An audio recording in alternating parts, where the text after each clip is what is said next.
ternyata harusnya bisnisnya punya sisa 4 juta. Apakah sisa ini adalah untung? Ternyata enggak. Next, yang ketiga.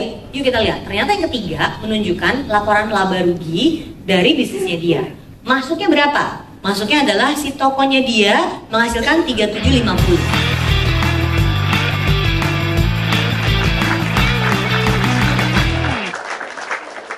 Jadi langkah pertama kalau mau bikin catatan keuangan adalah pokoknya ditulis aja dulu semuanya. Uang masuk, uang keluar, tulis semuanya. Sekonyol apa bentuknya, tulis. Contoh ya. Ceritanya sama suaminya dikasih uang 20 juta buat modal. Oh sayang, dikasih duit 20 juta. Kita suka ya laki-laki kayak begitu ya. Abis itu dia sewa kantor 6 juta, biaya notaris, furniture, Jangan lupa ada gaji bibi dan babysitter ada, terus belanja bulanan ke supermarket ada juga, ngasih baju ke tante Ina nggak ada ongkosnya, penjualan di toko masuk, terus mamanya dapat klaim asuransi dia kantongin juga nih perempuan ya. Akhirnya setelah dihitung-hitung, semua uang yang masuk ini dikurangin semua uang keluar ini, sisanya 1 juta. Ada sisanya. Gitu. Sebetulnya artinya semua 20 juta itu habis. Ya, apa yang kita pelajari dari sini? Ini, yang harus dicek adalah benar apa enggak laporan ini. Urusan sisanya tinggal 1 juta, lain cerita. Tapi benar apa enggak? Jadi gini, kalau kita bilang bahwa kita beli furniture dan perlengkapan seharga 4,8 juta, mana bonnya? Jadi kita jadi hoarder, nyimpan bon aja semuanya. Bayar parkir sebentar ya Pak ya, saya simpan dulu bonnya gitu ya. Ribet aja pokoknya. Kalau saldonya cerita 1 juta, akuntan saya tuh akan nanya gini, mana print out buku tabungannya bener nggak 1 juta? Duit gue kenapa harus ribet banget sih? Iya, tapi kita harus memperlakukan ini seperti ini bukan punya kita. Karena ini bisnis kita nggak gue tahu 1 juta. Nggak, bayangin ada orang lain yang harus baca. Bayangin si suaminya ini nanya, jadi 20 juta yang aku kasih itu kemana aja sayang? Harus bisa dijawab kan? Jadi kalau punya sisa 1 juta, kita mesti menunjukkan di print out buku tabungannya yang beneran 1 juta. Lo internet banking buka beneran 1 juta per tanggal 31 Januari 2017 beneran ada 1 juta. Oke, confirm semua angkanya. Oke, berarti paling tidak data ini udah bener. Nyatetnya bener apa enggak? Sebenarnya enggak, tapi yang penting datanya udah bener. Jadi langkah pertama apa? Catat.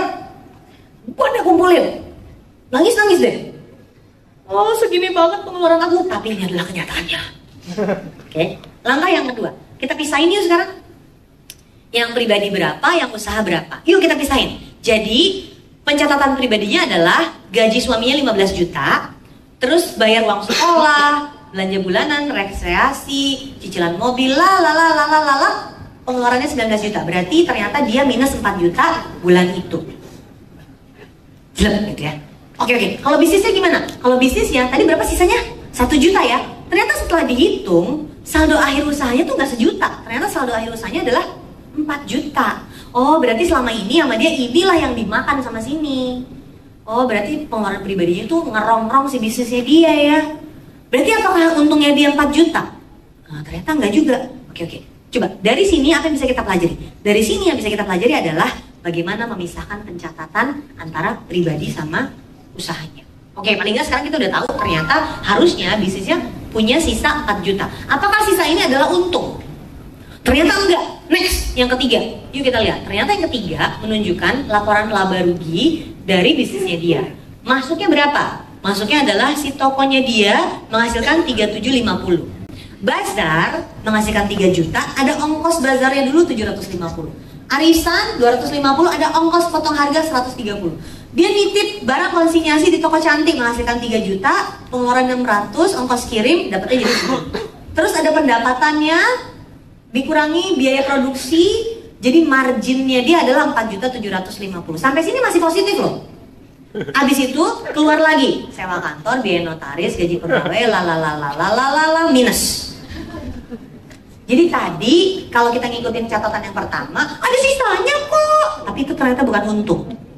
Kalau kita ngikutin catatan yang kedua, ada sisanya kok, ternyata tetap bukan untung. Ternyata setelah dihitung laporan keuangannya yang benar, ternyata dia rugi 2.650. Dari sini aja dulu, dari yang ini aja dulu. Menurut lo yang mana yang bikin kacau? Menurut gue yang bikin kacau ternyata yang ini ya. Oh, jadi harus mencat orang dong. Aduh. Apalagi? Sewa kali ya?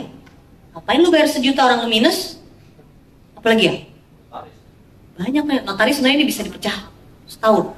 Tapi harus terjadi. Oh mungkin ini masih bisa di offset kalau udah lebih dari 6 bulan. Jadi dengan punya catatan kayak gini, kita jadi tahu. Atau daripada kita mikirin ini, kita mikirin ini yuk. Berarti harusnya penghasilannya lebih besar dong. Supaya bisa nutupin ongkos ini. Oke, kalau gitu kita target. Mana channel yang paling menghasilkan? Bisa dihitung kan? Si Bazar, ongkosnya tuh cuma segini. Tapi si Arisan, jualan 250, potongannya gede bener. Toko cantik itu nggak ada ongkos sewa. Ya udah konsinyasinya banyakin. Jadi ternyata kalau kita punya laporan keuangan, kita bisa ngatur strategi dengan lebih bagus. Kebayang nggak? Selama ini ya udah jualan aja, nggak pernah ada tuh. Yang mana ya sebaiknya channel yang kita pakai supaya jualan kita lebih hits, supaya hasilnya lebih banyak, supaya kita nggak rugi. Kalau dijabarin kayak gini, kita jadi tahu. Dah Arisan nggak usah. Kita pakainya yang si toko cantik aja nih, lebih menghasilkan nih, atau bazar kayaknya lebih menghasilkan nih. Dengan cara kayak begitu kita jadi tahu ongkos mana yang harus dipotong dan channel mana yang harus digenjot. Kalau apa? Kalau ada laporan keuangan.